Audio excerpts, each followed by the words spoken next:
आमदार रवी राणा व भाजपा स्टार प्रचारक नवनीत रवी राणा हे 144 वर्षानंतर आलेल्या महायोगावर प्रयागराज येथील महाकुंभ मेळ्यामध्ये 12 ते 14 फेब्रुवारी दरम्यान मुक्कामात जाणार आहेत। मुक्कामादरम्यान प्रयागराज येथील महाकुंभ मेळ्यामधील त्रिवेणी संगम येथे पवित्र स्नानाचा लाभ घेतील।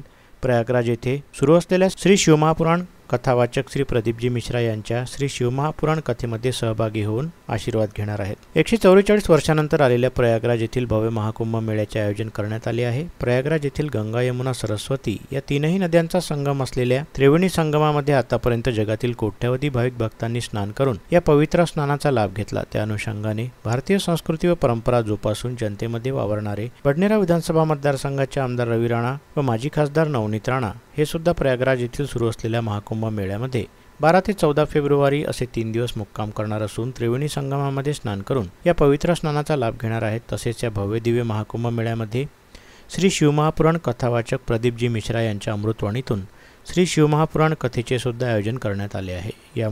त्यामुळे श्री शिवमहापुराण कथेमध्ये सुद्धा सहभाग घेऊन व कथा ऐकण्याचा आस्वाद घेऊन श्री प्रदीपजी मिश्रा यांचा आशीर्वाद घेणार आहेत।